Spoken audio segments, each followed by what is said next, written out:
नवदेरो खां ॾिसूं था दिलबर शाह जी report. Naudero government boys degree college Naudero में जारी ऐं 12वीं क्लास जा सालाना इम्तिहान जारी। गर्मीअ जी सख़्त लहर हीट स्ट्रोक खां बचाव लाइ कॉलेज इंतिज़ामिया तरफ़ां ऐं तक जे MPA फरियाल टालपुर तरफ़ां शागिर्दनि लाइ थधे पाणी ORS बिस्किट ऐं बेनाडोल टैबलेट जो पिणु बंदोबस्तु कयो वियो।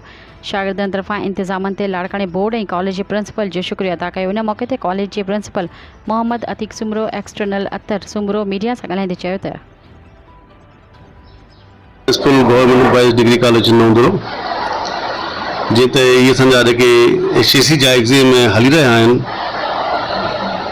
इन जे मन दौरान जेके बि असांखे उपा वठणा आहिनि इन एग्ज़ाम जे लाइ असांखे मथां बि हिकिड़ो ऑर्डर थियलु हुओ त बाबा हिते हिन कॉलेज में छो त हीट स्ट्रोक जे हिसाब सां बि तमामु घणी असांखे ऑर्डर थियलु हो त ॿारनि जे लाइ पखा हुजनि, खुलियल एटमॉस्फेयर हुजे ऐं उन खां बाद थधो पाणी हुजे, शरबत हुजे या ॿियूं बि जेके बि फैसिलिटीज़ आहिनि उन्हनि जे लाइ।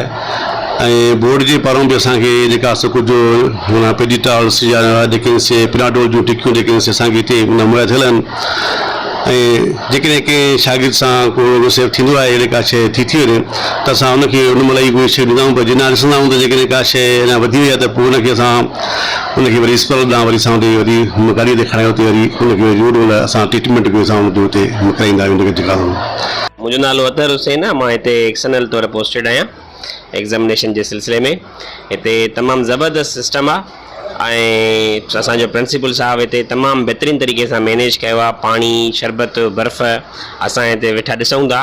मुंहिंजे ख़्याल में लाड़काणे ज़िले जूं अहिड़ी का घटि ई कॉलेजूं हूंदियूं जिते एॾो ज़बरदस्त सिस्टम हूंदो। एग्ज़ाम जे हवाले सां बि असां काफ़ी चेकिंग कंदा रहूं था।